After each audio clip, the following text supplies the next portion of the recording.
Hello everyone, welcome to ACE Online and welcome to the session of Basics of Answer Writing.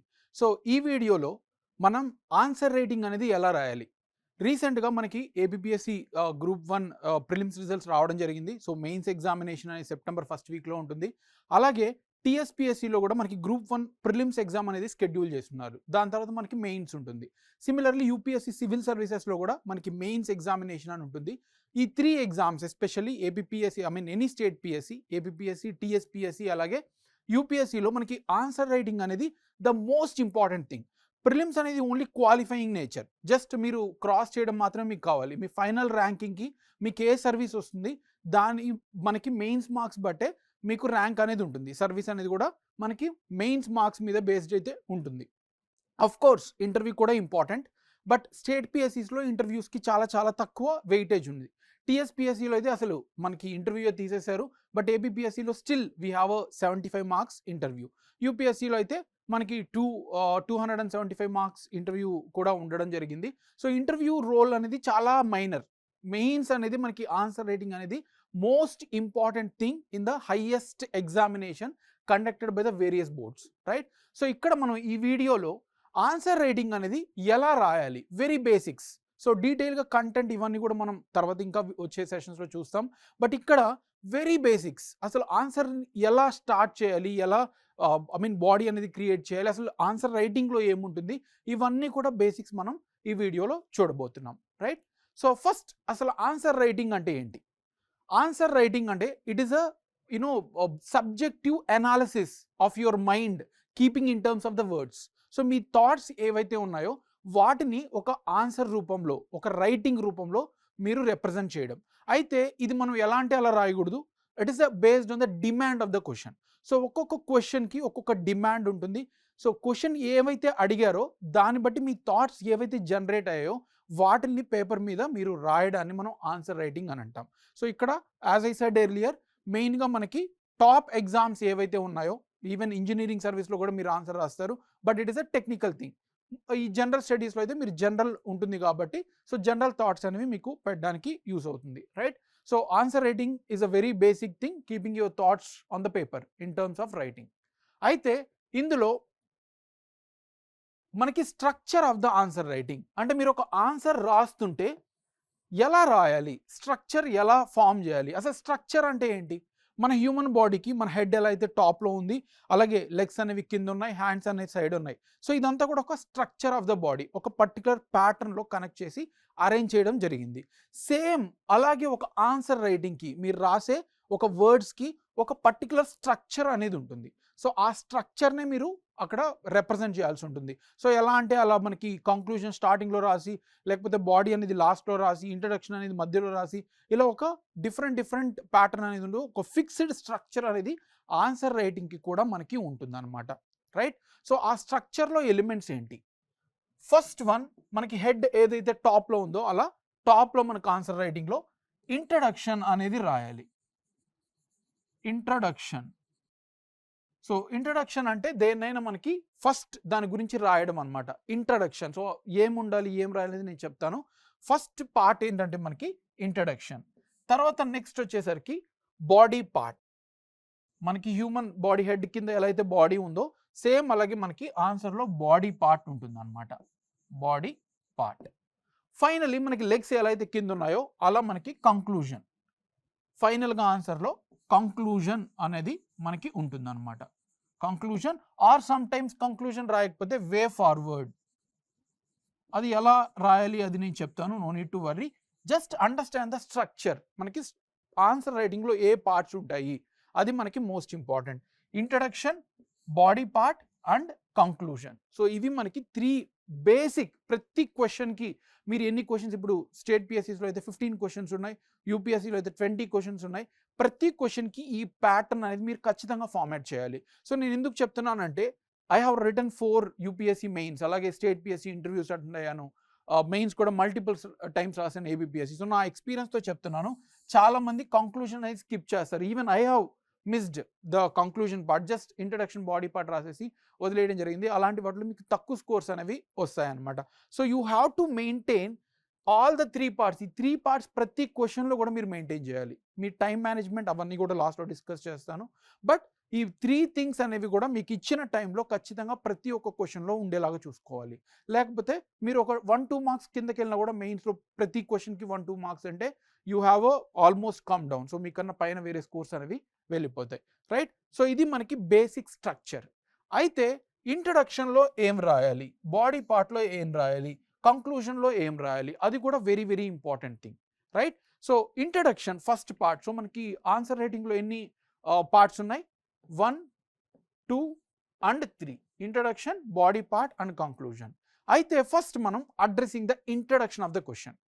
ఇంట్రడక్షన్లో ఏం రాయాలి? చాలా మందికి question చూడగానే చాలా థాట్స్ వస్తాయి, కానీ స్టార్టింగ్ మనకి ఎలా స్టార్ట్ చేయాలి, క్వశ్చన్ని ఎలా స్టార్ట్ చేయాలి, దానికి వెరీ వెరీ గుడ్ టెక్నిక్ అనేది మనకుంది. Very simple technique. ప్రతి ఇంట్రడక్షన్లో you have to bring the context of the question.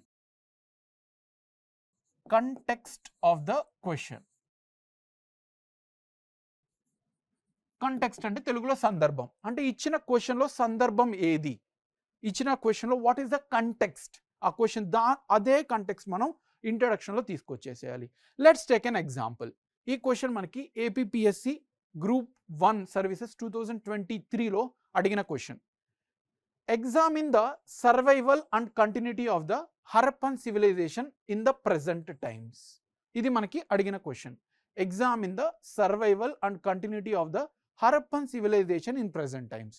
So ఇందులో మనకి ఒకే ఒక కంటెక్స్ట్ ఉంటుంది. మోస్ట్లీ క్వశ్చన్స్లో 1 or 2 కంటెక్ట్స్ ఉంటాయి. మోస్ట్ క్వశ్చన్స్ అయితే ఒకే కంటెక్స్ట్ ఉంటుంది. స్టేట్ పిఎస్సీస్ అయితే, యూపీఎస్సీలో అయితే as there may be 1 or 2 more context. But ఇక్కడ మీరు అబ్జర్వ్ చేసినట్టయితే కంటెక్స్ట్ ఆఫ్ ద క్వశ్చన్ ఏంటంటే హరప్పన్ సివిలైజేషన్. హరప్పన్ సివిలైజేషన్ అనేది మనకు అడిగిన సందర్భం. ఆ క్వశ్చన్ దేని గురించి అడిగారు, ఏ కంటెక్స్ట్లో అడిగారు, ఏ సందర్భంలో అడిగారు. So it is nothing but Harappan civilisation. So ఇంట్రడక్షన్లో మీరు ఏం రాయాలి, ఇంట్రోలో కంటెక్స్ట్ రాయాలి. And what is the context? ప్రతి క్వశ్చన్కి ఒక కంటెక్స్ట్ ఉంటుంది. Harappan civilisation. సో ఇప్పుడు మీరు ఇంట్రడక్షన్లో ఏం రాస్తారు, హరప్పన్ సివిలైజేషన్ గురించి ఇంట్రడక్షన్ అనేది రాస్తారనమాట. సో ఏం రాస్తారు, Harappan civilisation is a separate civilization developed in the northwest region of Indian subcontinent in the period between 2400 BC to 1600 BC. So brief introduction, simple introduction రాస్తారు. దీని గురించి డేటా కూడా రాయని అవసరం లేదు. కొన్ని క్వశ్చన్స్లో కరెంట్ అఫైర్స్ క్వశ్చన్స్ అయితే అందులో కంటెక్స్ట్తో పాటు కావాలంటే డేటా కూడా రాయొచ్చు. బట్ ఇది హిస్టరీ క్వశ్చన్ కాబట్టి అసలు హరప్పన్ సివిలైజేషన్ అంటే ఏంటి, దాని గురించి మీరు ఎవాల్యుయేటర్కి, ఎగ్జామినర్కి చెప్తారు మీ పేపర్లో. జస్ట్ 3-4 లైన్స్లో Harappan civilisation is an ancient civilization developed in the north west part of Indian subcontinent between 2400 BC to 1600 BC. So ఇలా మీరు సింపుల్గా రాస్తారు. సో ఎగ్జామినర్కి తెలుసు, అర్థమవుతుంది. You have address the context of the question, right? So ఇలా మనం కంటెక్స్ట్ని ఇంట్రడక్షన్లో తీసుకురావాలి. అలాగే ఇంకొక క్వశ్చన్ సివిల్ సర్వీసెస్లో అడిగిన క్వశ్చన్, యూపీఎస్సి సివిల్ సర్వీస్ 2023లో అంటే లాస్ట్ ఇయర్ అడిగిన క్వశ్చన్. ఇందులో చదవండి question.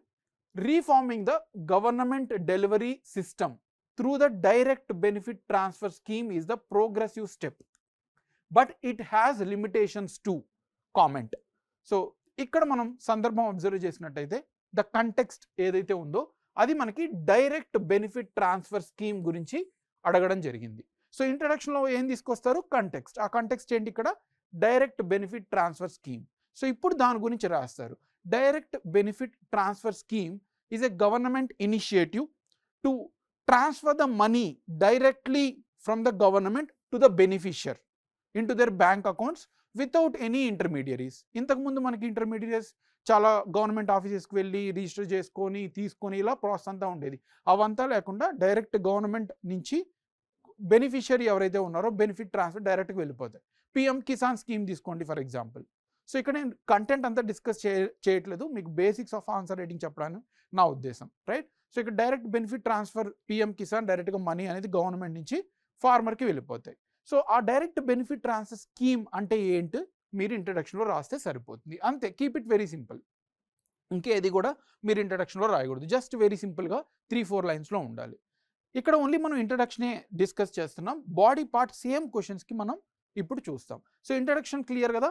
You have to just describe the context of the question, identify the context, right it in the introduction. Next second part ఏంటంటే మనకి ఆన్సర్లో body part. అయితే ఇంట్రడక్షన్లో మనం context రాసాం, ఇంట్రోలో ఏం రాస్తాం అనుకుందాం, కంటెక్స్ట్.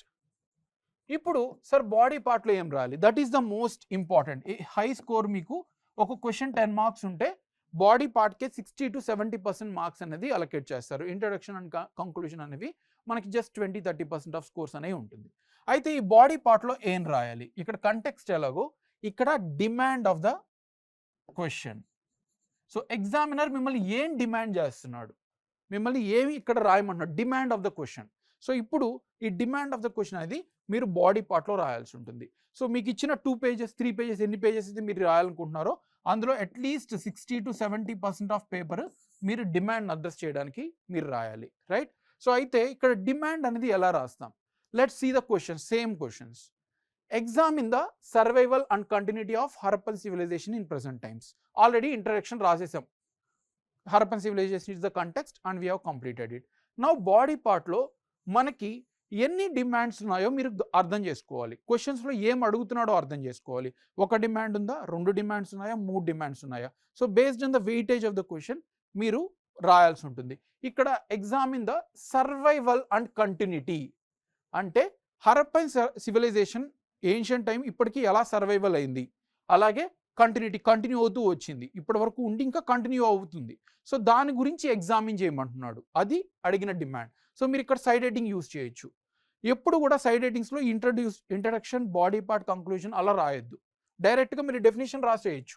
మెకానికల్గా ఇంట్రడక్షన్ బాడీ అలా అసలు రాయకూడదు ఎగ్జామ్లో, జస్ట్ డైరెక్ట్గా అది తీసుకొచ్చేసేయచ్చు. సో ఇక్కడ బాడీ పార్ట్లో మీరు ఏం రాస్తారంటే survival and continuity of Harappan civilization అని సైడ్ హెడ్డింగ్ పెడతారు. ఇక్కడ మీరు డిమాండ్ రాయాలి. ఇందులో ఏం రాస్తారు, survival. So Harappan civilization 2400 BC ముందు ఉంది, ఇప్పటి వరకు ఎలా సర్వైవల్ అయింది. సో మనం ఆ పాయింట్స్ రాయాలి, మీరు రాయాలన్నమాట ఎగ్జామిన్. ఎందుకని, so we have used carbon dating, right. So ఆ సర్వైవల్ అనేవి మనకి కల్చర్లో రిలీజియన్ కనుక్కున్నాం, అసలు రిలీజియన్ లేదని హరప్పన్ సివిలైజేషన్లో. అలాగే మనకి బీడ్స్, చెస్ ఇలాంటివన్నీ కూడా ఇక్కడ ఎక్స్కవేట్ చేసాం and still it is going on. Rocky గరి ఇంకా సైట్స్ కూడా ఎక్స్కవేట్ చేస్తూ ఉన్నారు. సో దాని గురించి ఎగ్జామిన్ చేయమన్నాడు కాబట్టి ఇంకా సర్వైవల్ అవుతుంది. అలాగే మీరు రీజన్స్ కూడా రాయొచ్చు ఎందుకు సర్వైవల్ అయింది, right. So it was very what you call vast development, it not a single place, vast development కాబట్టి ఇంకా ఎక్స్కవేషన్స్ అనేవి జరుగుతూ ఉన్నాయి. అలాగే కంటిన్యూటీ ఎందుకు కంటిన్యూ అవుతూ ఉంది, మనం ఏదైతే సివిలైజేషన్ డెవలప్ చేశారో, లైక్ మీరు డయాగ్రామ్స్ కూడా యూజ్ చేయొచ్చు ఇక్కడ, అది కంటెంట్ పార్ట్లో చూసుకుందాం. అంటే డ్రైనేజ్ సిస్టమ్స్ కానీ, హోమ్స్ కన్స్ట్రక్షన్ కానీ, బర్న్ బ్రిక్స్ కానీ అవన్నీ కూడా మనం ఇప్పుడు కూడా యూజ్ చేసుకుంటున్నాం.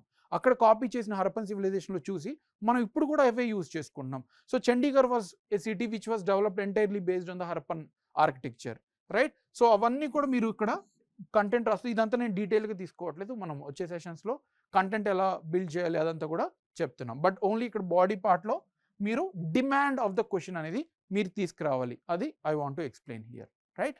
సో ఇక్కడ డిమాండ్ ఎన్ని డిమాండ్స్ ఉన్నాయి, only 1 demand, survival and continuity of the Harappan civilisation. So దాని గురించి బాడీ పార్ట్లో రాయాలి.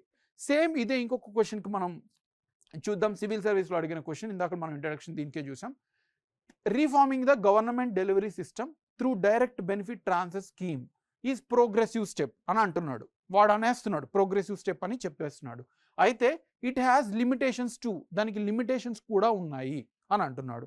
సో ఇక్కడ మనం introduction already direct benefit transfer గురించి డెఫినేషన్ రాసేసాం, ఆ స్కీమ్ గురించి రాసేసాం. బాడీ పార్ట్ చూసినట్టయితే ఇక్కడ మనకి 2 డిమాండ్స్ ఉన్నాయి, not single demand. Like Harappan సివిలైజేషన్లో ఏదైతే మనకు ఒక డిమాండ్ ఉందో ఇక్కడ 2 డిమాండ్స్ ఉన్నాయి.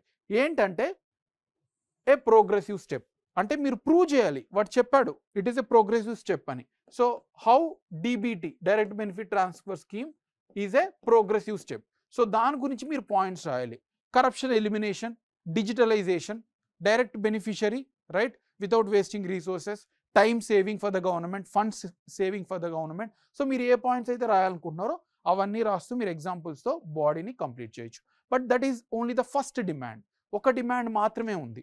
సెకండ్ డిమాండ్ ఏమంటున్నాడంటే ఇట్ హ్యాస్ లిమిటేషన్స్ టూ అని అంటున్నాడు, లిమిటేషన్స్ కూడా ఉన్నాయి అని అంటున్నాడు.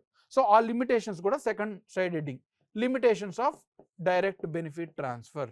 ఇప్పుడు మళ్ళీ సైడ్ హెడ్డింగ్ పెట్టి లిమిటేషన్స్ ఏవో మీరు రాయాలి. Lack of technology, lakh of literacy among the people, poor people especially in rural areas, right. So ఈ ఛాలెంజెస్ ఏవైతే ఉన్నాయో లిమిటేషన్స్ అన్ని కూడా మీరు రాయాలి. సో ఇక్కడ ఏమైంది, 2 డిమాండ్స్ ఉన్నాయి. ఇందాక క్వశ్చన్లో ఒకే ఒక డిమాండ్ ఉంది. సో క్వశ్చన్ బట్టి మీరు డిమాండ్స్ ఎన్ని ఐడెంటిఫై చేసి అవన్నీ కూడా బాడీ పార్ట్లో మీరు రాసేసేయాలి. సో ఇది మనకి more important thing, highly scoring part is body part, right. So ఇది మనకి body part. Next finally conclusion or way forward. దీనికి ఎలా రాయాలి? కంక్లూజన్ అనేది మళ్ళీ కంటెక్స్ట్ గురించి తీసుకురావాలి. అంటే క్వశ్చన్ని సమ్మరైజ్ చేయొచ్చు, లేదా కంటెక్స్ట్ హరప్పన్ సివిలైజేషన్ లేదా డైరెక్ట్ బెనిఫిట్ ట్రాన్స్ఫర్ మళ్ళీ కంటెక్స్ట్ తీసుకొచ్చి అది ఎలా ఉపయోగపడుతుంది దాని గురించి మనం కొంచెం రాయొచ్చు అనమాట, రైట్. సో అది ఉపయోగపడుతుందా, లేకపోతే గవర్నమెంట్ స్కీమ్స్ ఏమైనా మెన్షన్ చేయొచ్చు, like PM Kisan scheme or LPG what you call subsidy. So these are some of the direct benefit transfers which has enhanced India's efficiency. అలా మీరు కంక్లూడ్ చేయొచ్చు అనమాట, రైట్. సో కంటెక్స్ట్ని మళ్ళీ తీసుకొచ్చి మీరు కంక్లూజన్ రాయొచ్చు. అయితే కొన్ని క్వశ్చన్స్లో it is not about the concluding but way forward రాయాల్సి ఉంటుంది. అవి ఎలాంటి క్వశ్చన్స్ అంటే, ఏవైనా ఇష్యూ బేస్డ్ క్వశ్చన్స్ అడిగితే, ఏవైనా ఇష్యూ బేస్డ్ క్వశ్చన్స్ మిమ్మల్ని అడిగితే అక్కడ మీరు వే ఫార్వర్డ్ తీసుకొచ్చి కొన్ని సొల్యూషన్స్ అనేవి రాయాలి. For example direct benefit transfer అనేది కొంచెం ఇష్యూ కూడా ఉంది, అందుకే లిమిటేషన్స్ అన్నాడు, రైట్. సో ఇష్యూ ఉంది, ఇంకా దాన్ని కంప్లీట్గా ఇంప్లిమెంట్ చేయలేకపోతున్నాం. హరప్పన్ సివిలైజేషన్ క్వశ్చన్ చూసుకోండి, దాంట్లో ఇష్యూ ఏం లేదు, దానికి సంబంధించిన ఇష్యూ ప్రాబ్లం ఏం లేదు, already it was over in the history. అయితే ఇక్కడ లిమిటేషన్స్ అనేది ఒక ఇష్యూ కాబట్టి వే ఫార్వర్డ్ రాయడం అనేది ఉత్తమం. కంక్లూజన్ రాయడం కన్నా కూడా వే ఫార్వర్డ్ రాసి, ఇక్కడ కావాలంటే కొన్నిసార్లు సైడ్ హెడ్డింగ్ కూడా పెట్టుకోవచ్చు వే ఫార్వర్డ్ వరకు. ఏం రాస్తారంటే సొల్యూషన్స్, ఆ ప్రాబ్లమ్స్ మనం చూసాం, ఆ లిమిటేషన్స్ అనేవి మనం చూసాం. DBT direct benefit transfer, lack of awareness, lack of literacy or awareness, ఇవన్నీ కూడా మనం చెప్పాం. అయితే వాటికి సొల్యూషన్స్ రాయాలన్నమాట. సో డైరెక్ట్ బెనిఫిట్ ట్రాన్స్ఫర్ తో is a important scheme which has enhanced India's efficiency. It has to find certain solutions to address the limitations. ఆ limitations ఏవైతే ఉన్నాయో డిజిటలైజేషన్ చేయాలి, పూర్ పీపుల్ ఆర్ రూరల్ పీపుల్కి వాళ్ళని ఎడ్యుకేట్ చేయాలి వీటి గురించి. సో ఇలాంటి ఇంటర్నెట్ కనెక్షన్స్ అన్ని ప్రాపర్గా ఉండాలి. ఇవన్నీ కూడా మీరు కంక్లూజన్ ఆర్ వే ఫార్వర్డ్లో మీరు ఒక సొల్యూషన్స్గా రాయొచ్చు అనమాట. ఇష్యూ బేస్డ్ క్వశ్చన్ అయితే వే ఫార్వర్డ్ రాయండి, ఒక నార్మల్ క్వశ్చన్ అయితే కంక్లూజన్ రాయండి, రైట్. సో ఇప్పుడు ఇక్కడ examine the survival and continuity of Harappan civilization in present times అంటున్నాడు. ఇందులో ఇష్యూ ఏం లేదు కాబట్టి కంక్లూజన్ రాస్తారు. సో కంక్లూజన్ ఏం రాస్తారు, హరప్పన్ సివిలైజేషన్ గురించి ప్రెజెంట్ టైమ్స్ గురించి లింక్ చేస్తూ కంక్లూజన్ రాస్తారు. So Harappan civilisation is an important ancient civilization of India which still survives in the Indian subcontinent. It can be evident from using of beads, bangles, jewelries, right. So therefore we need to explore more excavations to know come out of the certain type of cultures that has been developed in the ancient civilization. So ila మీరు conclude చేస్తారు. ఇదే question మనం ఇప్పుడు already discuss చేసాం. Reforming government delivery system through direct benefit transfer scheme is a progressive step but it has limitations. So ఇది ఒక issue based question కాబట్టి way forward అని పెట్టేసి మీరు ఏవైతే లిమిటేషన్స్ రాశారో 4-5 వాటికి సొల్యూషన్స్ రాసేసేయచ్చు అనమాట. ఒకవేళ మీకు టైం ఉంటే కంక్లూజన్ కూడా బ్రీఫ్గా రాయొచ్చు, బట్ వే ఫార్వర్డ్ అయితే మీరు రాసిన కంక్లూజన్ కూడా రాయనవసరం లేదు. సో వాటికి సొల్యూషన్ రాసేసి like direct benefit transfer scheme is government initiative to reduce the corruption. So it has certain challenges. To address that certain challenges, we need to give certain elements, to involve certain elements to find the solution. So ila మీరు 4-5 points అనేవి మీరు సొల్యూషన్స్గా ఇచ్చేసి question అనేది end చేస్తారు. So ఇది మనకి introduction, body part, conclusion ఎలా రాయాలి అనేది వెరీ బేసిక్ థింగ్. ప్రతి క్వశ్చన్లో కూడా మీరు ఇవన్నీ కూడా మెయింటైన్ చేస్తేనే మీకు మంచి స్కోర్స్ అనేవి వస్తాయి, రైట్. సో ఇది మనకి స్ట్రక్చర్ అండ్ ప్యాటర్న్. అయితే ఇప్పుడు కంటెంట్ పార్ట్, బాడీలో కంటెంట్ పార్ట్ ఎలా రాస్తారు దీని గురించి నేను డీటెయిల్డ్గా ఇక్కడ ఎక్స్ప్లెయిన్ చేయట్లేదు, జస్ట్ బ్రీఫ్గా మీరు ఏవైతే చదువుతున్నారో స్టాటిక్ బుక్స్ అలాగే కరెంట్ అఫైర్స్, సో వాటికి డేటా రాయడం. మీరు ప్రతి ఒక స్టేట్మెంట్ చెప్తున్నారు అంటే దానికి జస్టిఫై చేయాలి. సో ఇంత పర్సంటేజ్ ఆఫ్ అడ్వాన్స్మెంట్ డీబీటీ ద్వారా జరిగింది, ఇంత % ఆఫ్ ఫండ్స్ అనేది గవర్నమెంట్ సేవ్ చేయింది. సో ఇవన్నీ కూడా మీరు current affairs plus static books నుంచి మీరు డెవలప్ చేసుకోవాల్సి ఉంటుంది. కంటెంట్ పార్ట్, కంటెంట్ అనేది very important. At least 30-40% of question depends on the content part, right. Next presentation. So ఇక్కడ నేను రాసే ప్రజెంటేషన్ కూడా ఇంట్రడక్షన్, బాడీ, కంక్లూజన్ క్లియర్గా రాశాను. నాకు ఒక మార్క్స్ వస్తాయి. ఈవెన్ తో కంటెంట్ ఈజ్ యావరేజ్, బట్ నేను ఏదో ఇంట్రడక్షన్ సరిగా రాయకుండా ఏదో రాసేసి తర్వాత బాడీ పార్ట్లో సైడ్ ఎడిటింగ్ లేక నాకు తెలిసిన ఒక 3-4 పాయింట్ జంబ్లింగ్లో ఒక పారాగ్రాఫ్ ఫార్మాట్లో పాయింట్ రాకుండా రాసే, కంటెంట్ గుడ్ ఉన్నా కూడా మీరు ఒక పారాగ్రాఫ్ ఫార్మాట్లో రాసేసారు, కంక్లూజన్ కూడా లేదు. సో ఇలాంటి ప్రజెంటేషన్ అనేది కానీ ఉంటే మీకు తక్కువ స్కోర్స్ వస్తాయి. ఈవెన్తో మీ కంటెంట్ గుడ్ ఉన్నా, డిమాండ్ అడ్రస్ చేసినా కూడా మీకు స్కోర్స్ అనేవి తక్కువ వస్తాయి. బికాస్ ప్రజెంటేషన్ అనేది క్లియర్గా ఎగ్జామినర్ ఎవాల్యుయేషన్ చేసే అతనికి ప్రాపర్గా అర్థమవుతూ మీరేం రాశారో కూడా క్లియర్గా మీరు రాసినట్టయితే you will get more marks. And neat handwriting is also very important. Neat handwriting కూడా మనకి చాలా చాలా ఇంపార్టెంట్. అదే మనకి ప్రజెంటేషన్కి స్టార్టింగ్ పాయింట్. ఎగ్జామినర్ చూడంగానే మీ అక్షరాలు చూస్తాడు, అది ఎంత క్లియర్గా ఉందనేది చూస్తాడు, దాన్ని బట్టే తనకు ఒక ఇంప్రెషన్ అనేది వస్తుంది అనమాట. సో ఇది కూడా మీరు important part of our answer writing. Presentation అనేది చాలా ఇంపార్టెంట్. మీరు డయాగ్రామ్స్ వేయచ్చు, టేబుల్స్ వేయచ్చు. సో ఆ కంటెంట్ డిఫరెంట్ ఎలా వస్తాయి అనేది మనం వచ్చే సెషన్స్లో చూస్తాం. Finally speed of writing. Speed of writing అంటే మనం ఎంత స్పీడ్గా రాస్తాం. ఈ స్పీడ్ ఆఫ్ రైటింగ్ అనేది మనకి ఎలా ఇంప్రూవ్ అవుతుందంటే there is only one solution, keep writing. మీరు స్టార్టింగ్ హాఫ్ అన్ అవర్ తీసుకోవచ్చు, 40 మినిట్స్ తీసుకోవచ్చు ఒక చిన్న క్వశ్చన్ కోసం, but keep on writing it, keep on writing. So రెగ్యులర్గా రాసే వాళ్ళకి ఖచ్చితంగా ఈ స్పీడ్ అనేది ఇష్యూ అవ్వదు. The only solution, there is no other solution. ప్రతి ఒక్కదానికి ఏదైనా ఆల్టర్నేట్ సొల్యూషన్ చూడొచ్చేమో కంటెంట్ లాస్ట్లో రివైజ్ చేయడానికి ఇలా, బట్ స్పీడ్ ఆఫ్ రైటింగ్ మీరు మెయింటైన్ చేయాలంటే you have to keep on writing. So ఇది మీరు చేసినట్టయితే you can handle it, right? So this is about today's session. Let's briefly revise it. So మనం స్ట్రక్చర్ చూసాం, introduction, body and conclusion. And then మనం introduction ఎలా రాయాలి, body part ఎలా రాయాలి, కంక్లూడ్ ఎలా చేయాలి అనేది కూడా మనం చూసాం. సో ఇంట్రడక్షన్లో మనం కంటెక్స్ట్ ఆఫ్ ద క్వశ్చన్ రాస్తాం, తర్వాత బాడీ పార్ట్లో డిమాండ్ ఆఫ్ ద క్వశ్చన్ రాస్తాం, కంక్లూజన్లో ఇష్యూ బేస్డ్ క్వశ్చన్ అయితే వే ఫార్వర్డ్ రాసి సొల్యూషన్స్ ఇస్తాం, లేదా నార్మల్ అయితే కంటెక్స్ట్ని అడిగిన డిమాండ్ని మిక్స్ చేస్తూ ఒక కంక్లూజన్ అనేది మనం డెవలప్ చేస్తాం, రైట్? సో కంటెంట్ ఇవన్నీ కూడా మనం వచ్చే సెషన్స్లో చూస్తాం. So this is all of basics of answer writing. Thank you.